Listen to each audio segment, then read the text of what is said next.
Hey everybody, Toys R JD here. I'm going to do a quick video on the things I look for when I buy a knife, whether it's a custom knife or a production knife. I want to start with a little disclosure that a cat might jump through this video at any moment, and I apologize. Alright, so the first thing you look for, obviously, number one is appearance. When you buy a knife, obviously, that's the first thing that you see.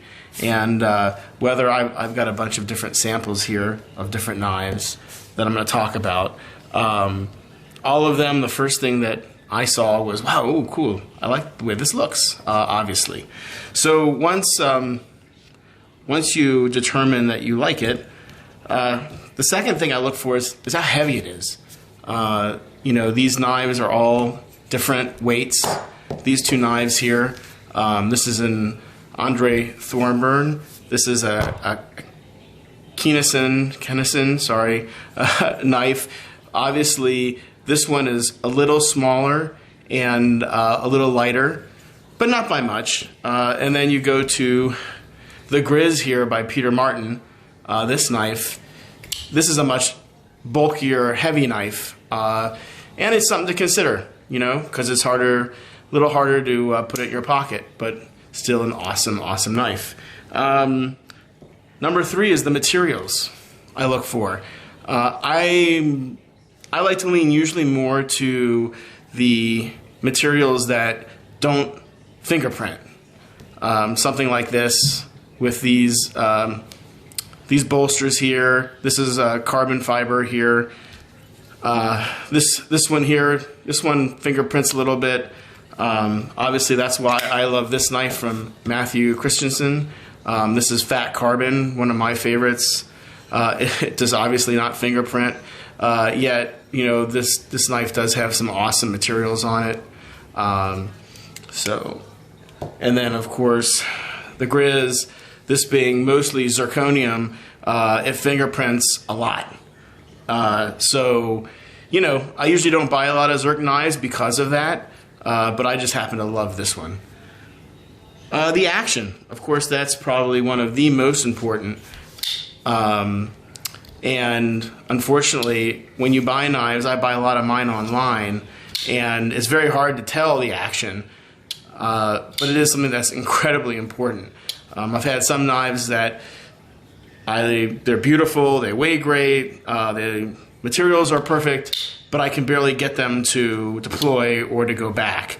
You know, so a lot of the flipping is just in the action of the knives. So that's something that's obviously very important. So there's the action out, and then the action in.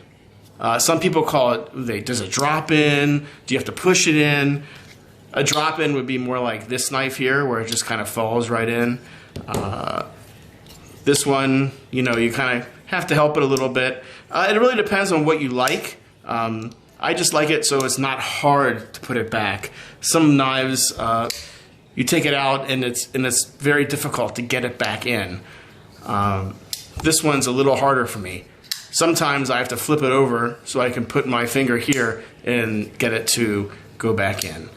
And then number five is the detent. What's a detent? The detent is when it's going back in. I like that sound.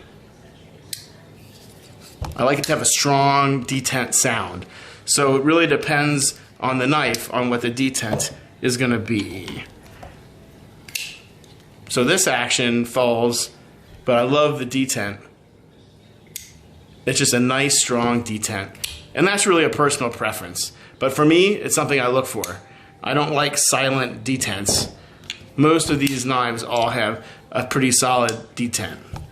And then last is the pocket clip. Is it pocketable? I've had several knives that I've bought. They're great in the other 5 categories, but then I go to put it in my pocket and I can't get it out. It almost rips my jeans. That's one great thing about this knife here. It uses one of the balls. And some makers are going to this, which makes it very pocketable. It goes right into your pocket and comes right back out. But that is something that you need to consider when you purchase a knife, is how pocketable is it, and will it rip your jeans when you try to take it out. So those are the the 6 things I usually look for in knives: the appearance, the weight, the materials, the action out, the action in, the detent, and the pocket clip. So, thanks a lot. Hope you enjoyed the video. Take care.